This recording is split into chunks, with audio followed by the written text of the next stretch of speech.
Hai, apa kabar semuanya? Semoga kabar Anda baik-baik saja. Terima kasih karena sudah memberikan support dan juga kesetiaan Anda untuk membangun channel Codot Film. Yuk kita lanjutkan alur ceritanya, sambil siapin kopi dan cemilan, setting suara volume full. Gasken. Semua sekte akan berkonsultasi satu sama lain, dan 10.000 lonceng akan berbunyi. Pertemuan terhormat akan segera dimulai, dunia akan menjadi mulia. Pertarungan antara makhluk muda tertinggi akan segera dimulai. Ratusan sungai akan bertemu, puluhan ribu akan bersaing. Ini akan segera tiba. Di padang rumput, seorang tetua bersandar pada tongkat sambil menarik serigala emas. Dia melepaskan napas panjang dan ditarik keluar. Tidak akan lama sebelum hari ini akhirnya akan tiba. Keberuntungan alami era kuno abadi yang tertinggal hingga hari ini, mungkin ini adalah kesempatan terakhir. Di tepi danau besar, sebuah batu besar yang telah ada untuk waktu yang lama mengibaskan debu yang menutupinya, mengucapkan kata-kata ini. Hari itu, suara lonceng yang panjang dan berlarut-larut mengoyak ribuan gunung dan puluhan ribu perairan, menjangkau dari pegunungan hingga kota-kota besar yang berkembang, dari gurun pasir yang gersang hingga pantai samudra yang tak terbatas. Dunia di bawah langit terguncang.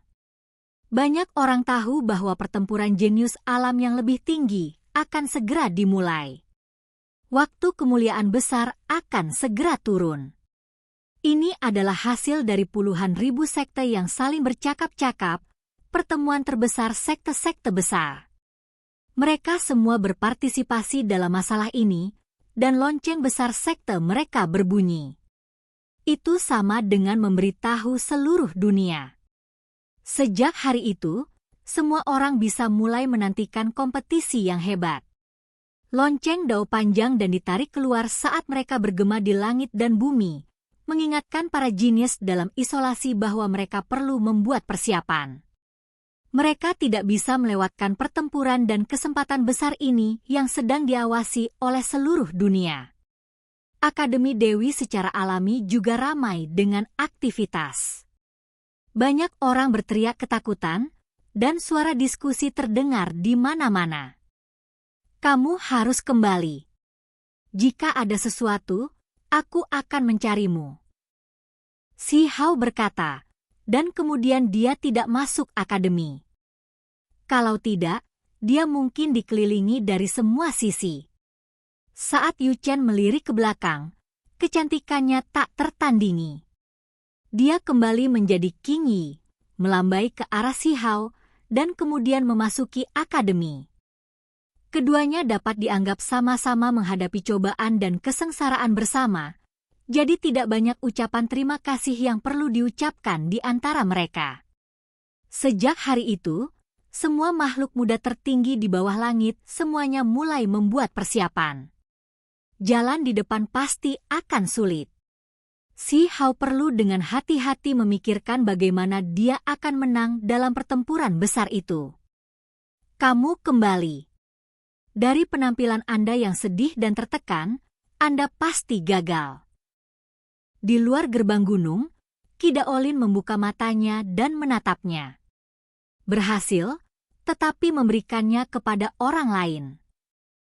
Si Hao tidak menyembunyikan ini, mengatakan apa adanya. Mulut Qi Daolin terbuka.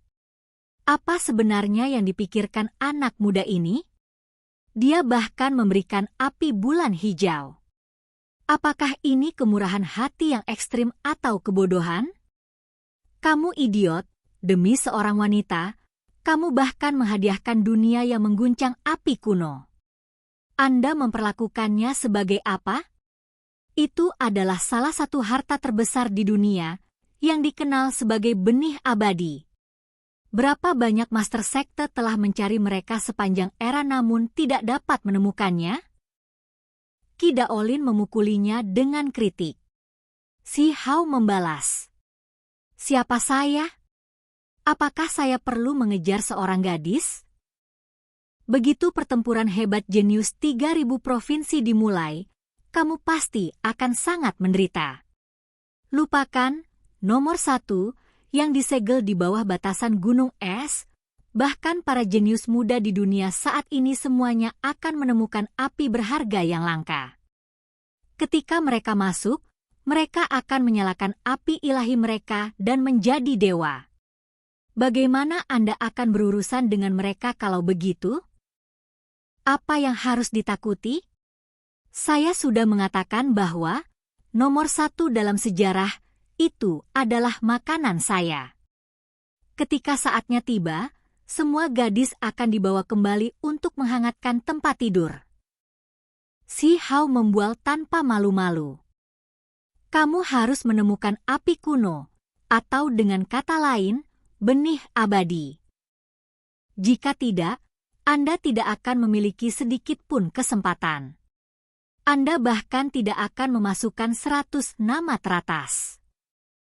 Qi Daolin sangat serius. Dia dengan serius memperingatkan bahwa hanya mereka yang memiliki benih abadi yang sempurna yang dapat menjalani evolusi paling menyeluruh menjadi sempurna. Hanya dengan begitu mereka akan memiliki jalan yang rata di depan. Sepertinya aku perlu merebut api Grace Scarlet Sky untukmu. Dapat dilihat bahwa Qi Daolin memiliki harapan besar untuknya, tidak ragu-ragu untuk menambahkan bahan bakar ke reputasi terkenalnya. Si Hao menolak. Dia membuat sumpah khusyuk bahwa tidak perlu untuk ini, mengatakan bahwa dia masih akan bangkit. Dia benar-benar ingin berbicara tentang 9 kerangka naga dan masalah peti mati perunggu, serta nyala api misterius, tetapi dia takut bahwa yang lebih tua akan menjadi sangat kacau sehingga dia akan membuka peti mati tanpa takut akan konsekuensinya. Dia merasa bahwa dia harus menunggu sedikit lebih lama. Pergi kultivasi seni 8 surga ke-9. Qi Daolin berteriak, merasa kesal karena Si Hao tidak memenuhi harapannya. Dia tidak ingin melihatnya bertindak begitu ceroboh, jadi dia menyuruhnya berlarian dengan gunung besar itu. Tuan Dao, mengapa Anda tidak mengajari saya teknik Anda?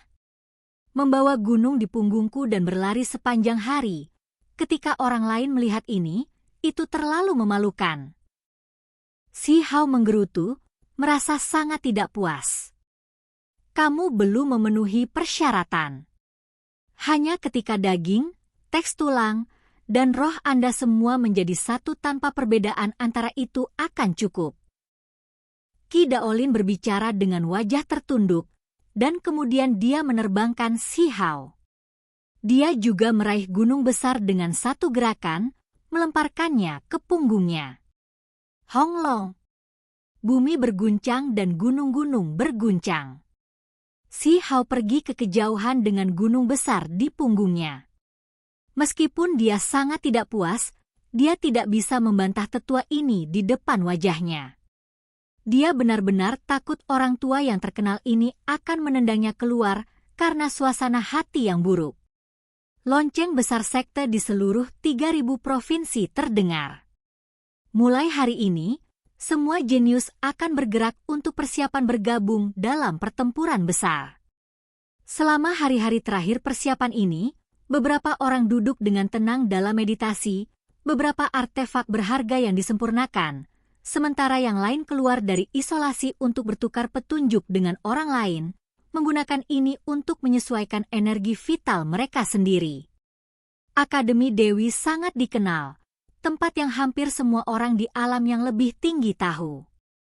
Mereka secara alami memiliki banyak hubungan dengan sekte besar lainnya, jadi pada hari-hari berikutnya, ada banyak tamu yang datang. Klan ular berkepala 9, Akademi Inyang, Gua Kuno Bulan Miring, dan elit klan bulu suci telah tiba. Ada siswa yang menangis kaget. Ini semua adalah sekte besar atau klan besar. Selama hari-hari ini, murid-murid luar biasa dari semua sekte datang dan pergi, mendiskusikan dao satu sama lain dan bertukar petunjuk. Mereka semua sedang menyesuaikan kondisi mereka. Selain itu, karena mereka berbatasan dengan provinsi api, tempat kacau di mana materi ilahi muncul, para murid muda dari berbagai sekte dikirim untuk melindungi tambang. Itu adalah campuran ikan dan naga. Ada banyak jenius dengan pengunjung datang dari mana-mana.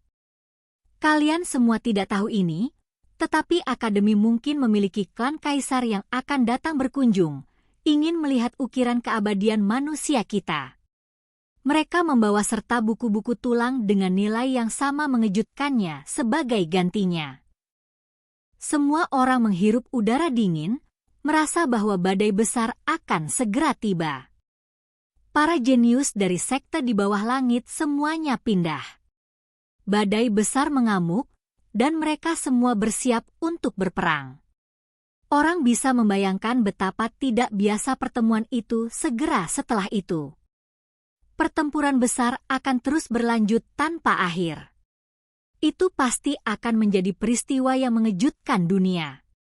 Benar, apakah teman biara kecil yang jelek itu muncul? Dengan begitu banyak elit dari sekte besar yang datang berkunjung, jika kita menindasnya bersama, kita pasti akan mengalahkannya dengan sangat buruk sehingga dia akan mencari giginya sendiri di seluruh lantai. Yang tidak berguna itu layu segera setelah kami muncul dan tidak pernah berani muncul lagi. Sekelompok saudara senior dari akademi mencarinya berkali-kali, namun mereka tidak pernah menemukan petunjuk. Dia sudah melarikan diri sejak lama, tidak lagi di sini. Ketika mereka membesarkan Si Hao, mereka tidak bisa menahan perasaan tidak puas. Sebagai sekte bergengsi, mereka membawa tipe sikap hidup yang tinggi dan memandang rendah. Mereka merasa sangat jijik dengan warisan yang terkenal itu.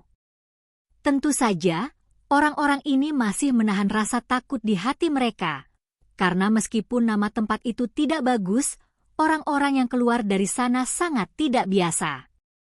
Kalian dengar? Dewa Gunung telah muncul di padang rumput. Ini berjalan sangat cepat, dan banyak orang mengejarnya, namun mereka semua gagal, tidak dapat menangkapnya. Aku pernah mendengarnya. Mungkin itu berisi harta gunung. Haruskah kita pergi dan melihatnya juga? Oke. Dalam beberapa hari terakhir, Si Hao menderita tanpa bisa mengeluh, dipaksa oleh Ki Daolin untuk membawa gunung di punggungnya. Gunung ini memiliki segel yang menempel di atasnya yang membuatnya 10 kali lebih berat. Apa sebenarnya biji Dao itu? Dia memikirkan jalannya sendiri sambil berlari dengan panik. Sekarang dia dekat dengan alam api ilahi, dia harus melewati langkah penting. Selama beberapa hari terakhir ini, dia selalu berkultivasi dengan pahit di sabana provinsi api, karena tempat ini sangat luas. Dia berlari sambil membawa gunung besar tanpa hambatan di jalannya. Justru karena inilah dia bisa memikirkan hal-hal lain. Keberuntungan kita benar-benar bagus. Lihat, gunung surgawi itu muncul lagi. Sekelompok orang muncul di Cakrawala. Mereka melihat ke arah gunung besar yang bergerak, semuanya menunjukkan ekspresi terkejut. Sepertinya kurang tepat. Ini seharusnya bukan harta magis seorang ahli, kan? Misalnya, jejak penggulingan bumi yang berubah menjadi bentuk gunung, berlarian dengan gila. Beberapa orang ragu. Di gunung, pohon-pohon kuno menjulang ke langit. Ada simbol yang berkedip-kedip juga. Suasananya sangat tidak biasa. Jika itu benar-benar artefak yang berharga, itu adalah objek tanpa pemilik. Itu mengembangkan kecerdasan, dan itulah mengapa ia berjalan dengan gila-gilaan.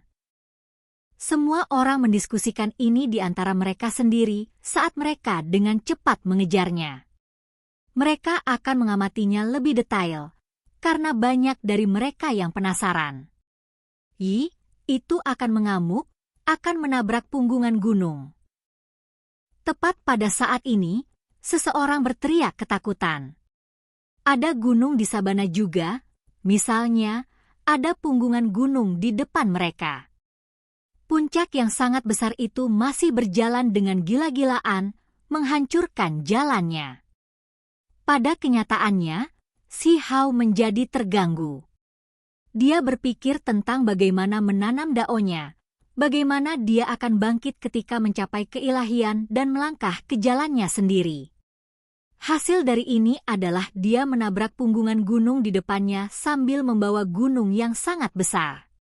Bumi berguncang dan gunung-gunung berguncang, menyebabkan dia terkubur di bawahnya. Dengan suara hula, orang-orang Akademi Dewi mengepungnya. Mereka semua bersemangat saat mereka menatap gunung besar yang tertutup asap dan debu. Batuk, Si Hao terbatuk. Dia memanjat keluar dengan kepala dan wajah tertutup debu. Dia mengeluh dalam hati tentang nasib buruknya. Penampilannya membuat semua orang terkejut. Mereka tampak seperti telah melihat hantu, tidak mengerti mengapa dia ada di sini. Dia adalah orang biara kecil yang jelek itu. Seseorang berteriak ketakutan, mengenalinya. Kamu benar, justru dia yang membual tanpa malu-malu, melakukan bisnis di pintu masuk akademiku, mengatakan dia bisa memukuli senior kelas yang lebih tinggi dengan bayaran dan menggertak junior kelas bawah. Seseorang berteriak aneh. Ini benar-benar merosot. Dia membawa gunung sambil berlarian. Apakah ada yang salah dengan kepalanya? Ketika sekelompok orang bangun, mereka semua agak bingung. Tetapi ada juga ejekan di alarm mereka. Siapa yang merosot?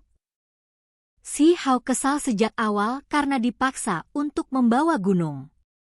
Ketika dia melihat sekelompok orang ini, wajahnya semakin gelap. Dia langsung bergegas. Warisanmu terkenal dan diejek oleh seluruh dunia, tidak muncul selama beberapa ribu tahun, namun kamu bahkan berani memprovokasi Akademi Dewiku? Hari ini, kami akan menunjukkan tempatmu. Tak satu pun dari orang-orang ini lemah, semua individu ganas dari kelas yang lebih tinggi, atau mereka tidak akan berani mencoba dan menaklukkan Dewa Gunung. Sekarang mereka melihatnya mengambil inisiatif untuk menyerang mereka secara alami marah. Sayangnya, mereka benar-benar tidak tahu tentang Si Hao, tidak memahami doktrin sektenya. Kalau tidak, mereka pasti tidak akan mau terburu-buru. Kita harus memahami bahwa Si Hao bahkan telah membunuh bakat luar biasa sebelumnya. Begitu mereka bertukar pukulan, seseorang ditampar terbang seperti tidak ada apa-apanya.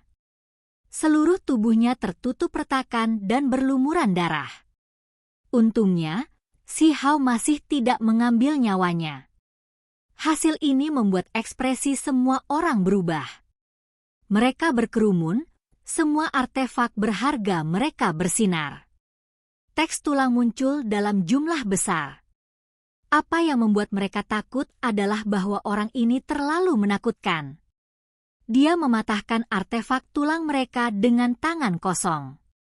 Dengan suara kengkiang, setumpuk besar artefak berharga dihancurkan, dan semua orang bahkan lebih terpukul sampai darah menyembur keluar dari mulut mereka, terbang keluar. Kamu berasal dari klan surgawi? Si Hao melihat seorang pemuda. Benar, aku adalah keturunan dari klan kaisar. Orang itu berdiri, berteriak keras setelah berpikir bahwa Si Hao merasa takut. Tanpa mengucapkan sepatah kata pun, dia menendang keluar, meledakkannya sampai seteguk giginya terbang keluar. Dia kemudian menambahkan tendangan lain, mengirimnya terbang ke udara sampai dia menghilang. Sekelompok orang tampak benar-benar terpana. Mereka kemudian bubar dalam kebingungan. Orang ini adalah Raja Iblis. Tidak ada cara untuk melawannya. Para elit dari berbagai sekte berkumpul di Akademi Dewi, dan bahkan Feng Wu keluar dari isolasi. Dia sedang mendiskusikan teknik dan dao di istana.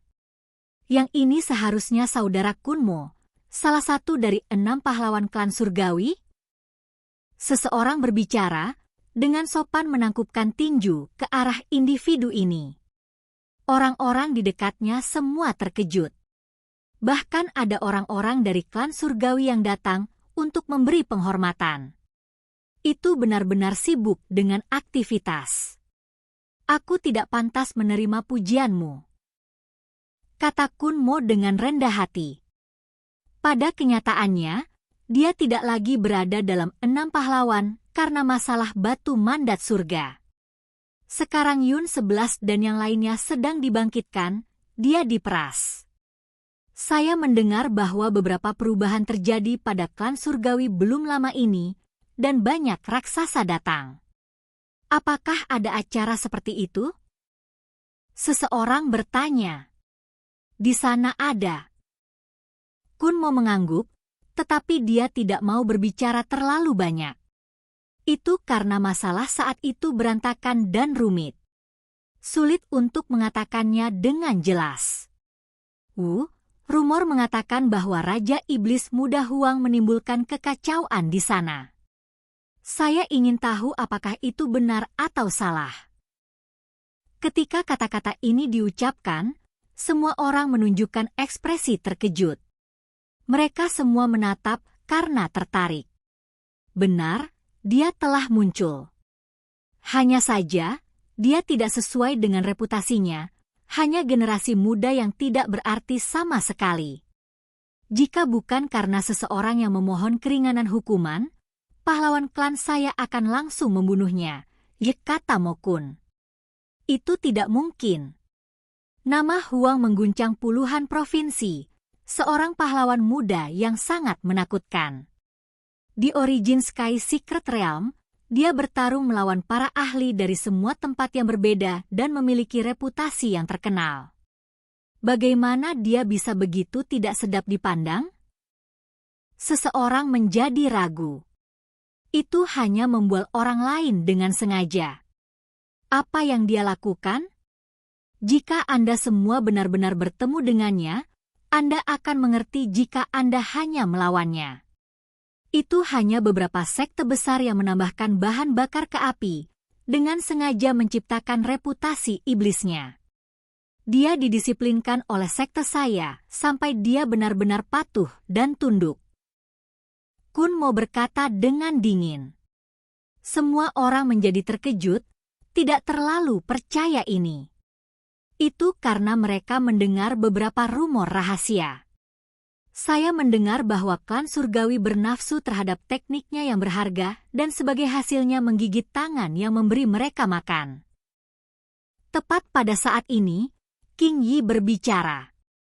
Ekspresinya tenang dan acuh tak acuh, matanya jernih. Hanya rumor. Ini memfitnah klan saya. Anda akan mengerti jika Anda hanya bertanya-tanya di provinsi iblis atau surga, kata Kun. Kemudian, dia menambahkan, pakar nomor 1 klanku, Yuyu, serta bakat surgawiun 11 yang kemudian bangkit akan segera mencari-cari di tambang kuno provinsi api.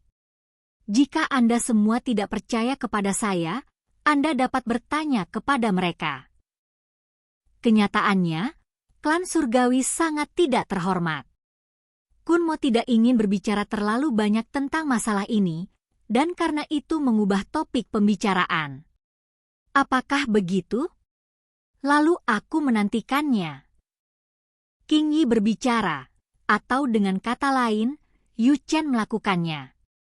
Dia sepertinya menyiratkan sesuatu. Oke guys, jangan lupa like, comment, share, and subscribe di channel Codot Film. See you next video, peace out and bye-bye.